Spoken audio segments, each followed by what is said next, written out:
ನಮಸ್ಕಾರ ಸ್ನೇಹಿತರೆ, ನಿಮ್ಮ ಚಾನಲ್ಗೆ ಸ್ವಾಗತ. ಕಡೆಗೂ 3 ವರ್ಷದ ನಂತರ ಡಿಕೆಶಿ ಅವರಿಗೆ ಸಿಎಂ ಪಟ್ಟ ಒಲಿದಿದೆ.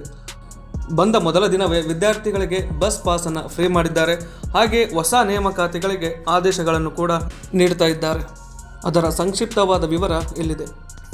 ಇನ್ನು ನನ್ನ ವಿಡಿಯೋಗಳನ್ನು ಕೇವಲ 2.6% ಜನ ಮಾತ್ರ ಸಬ್ಸ್ಕ್ರೈಬ್ ಮಾಡಿ ನೋಡ್ತಾ ಇದ್ದೀರಾ. ದಯವಿಟ್ಟು ಸಬ್ಸ್ಕ್ರೈಬ್ ಮಾಡಿ, ಇದರಿಂದ ನನಗೆ ಅತ್ಯಂತ ದೊಡ್ಡ ಬೆಂಬಲ ಸಿಕ್ಕಂತಾಗುತ್ತೆ. ನಮಸ್ಕಾರ ಫ್ರೆಂಡ್ಸ್. ಕರ್ನಾಟಕದ ನಿರುದ್ಯೋಗಿ ಯುವಕರಿಗೆ ದೊಡ್ಡ ಸುದ್ದಿ. ಮುಖ್ಯಮಂತ್ರಿ ಡಿಕೆ ಶಿವಕುಮಾರ್ ಅವರು ರಾಜ್ಯದಲ್ಲಿ ಖಾಲಿ ಇರುವ 56,000 ಸರ್ಕಾರಿ ಹುದ್ದೆಗಳನ್ನು ಭರ್ತಿ ಮಾಡುವುದಾಗಿ ಘೋಷಣೆ ಮಾಡಿದ್ದಾರೆ. ಇದರಲ್ಲಿ ಶಿಕ್ಷಕರು, ಪೊಲೀಸ್ ಇಲಾಖೆ ಹಾಗೂ ಇತರೆ ಸರ್ಕಾರಿ ಇಲಾಖೆಗಳ ಹುದ್ದೆಗಳು ಕೂಡ ಸೇರಿವೆ. ಇದು ಸರ್ಕಾರ ಪ್ರಕಟಣೆಯಾಗಿದೆ. ಇದೀಗ ಪೊಲೀಸ್ ನೇಮಕಾತಿ ಪ್ರಕ್ರಿಯೆಗೂ ವೇಗ ಸಿಕ್ಕಿದ್ದು, ಕರ್ನಾಟಕ ಪೊಲೀಸ್ ಇಲಾಖೆಯಲ್ಲಿ ಸುಮಾರು 3,991 ಸಿವಿಲ್ ಪೊಲೀಸ್ ಕಾನ್ಸ್ಟೇಬಲ್ ಹುದ್ದೆಗಳ ನೇಮಕಾತಿ ಪ್ರಕಟವಾಗಿದೆ. ಹಾಗೆ ಅರ್ಜಿ ಸಲ್ಲಿಕೆ ಕೂಡ ಪ್ರಾರಂಭ ಆಗಿದೆ. ಅರ್ಹ ಅಭ್ಯರ್ಥಿಗಳು ಅರ್ಜಿ ಸಲ್ಲಿಸಬಹುದು. ಇದರ ಜೊತೆ ಶಿಕ್ಷಕರ ನೇಮಕಾತಿ ಹಾಗೂ ಇತರೆ ಸರ್ಕಾರಿ ಉದ್ಯೋಗಗಳ ಕ್ಯಾಲೆಂಡರ್ ಕೂಡ ಶೀಘ್ರದಲ್ಲೇ ಪ್ರಕಟಣೆಯಾಗುತ್ತೆ. ಇನ್ನು ರಾಜ್ಯ ಸರ್ಕಾರ 15,000 ಶಿಕ್ಷಕರ ಹುದ್ದೆಗಳನ್ನು ಭರ್ತಿ ಮಾಡಲು ಮುಂದಾಗಿದೆ.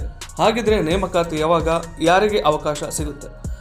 ರಾಜ್ಯ ಬಜೆಟ್ 2026-27ರಲ್ಲಿ ಸರ್ಕಾರಿ ಶಾಲೆಗಳು ಮತ್ತು ಕಾಲೇಜುಗಳಲ್ಲಿ ಖಾಲಿ ಇರುವ 15,000 ಹುದ್ದೆಗಳನ್ನು ಭರ್ತಿ ಮಾಡುವುದಾಗಿ ಘೋಷಿಸಿತ್ತು.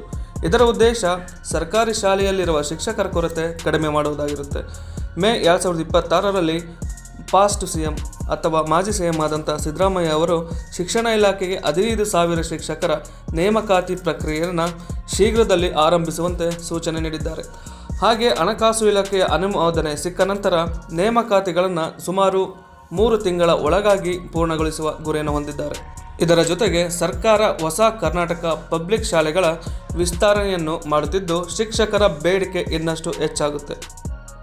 ಸೊ ಯಾರ್ಯಾರು ಗೌರ್ಮೆಂಟ್ ಜಾಬ್ಗೆ ಟ್ರೈ ಮಾಡ್ತಿದ್ರಾ, ಇಂದಿನಿಂದಲೇ ಸ್ವಲ್ಪ ತಯಾರಿಗಳನ್ನು ಮಾಡ್ಕೊಳ್ಳಿ. ಹಾಗೆ ಚಾನಲ್ಗೆ ಸಬ್ಸ್ಕ್ರೈಬ್ ಮಾಡ್ಕೊಳ್ಳಿ. ಹಾಗೆ ವಿಡಿಯೋ ಇಷ್ಟ ಆಗಿದ್ದರೆ ಲೈಕ್ ಮಾಡಿ. ಧನ್ಯವಾದ. Goodbye.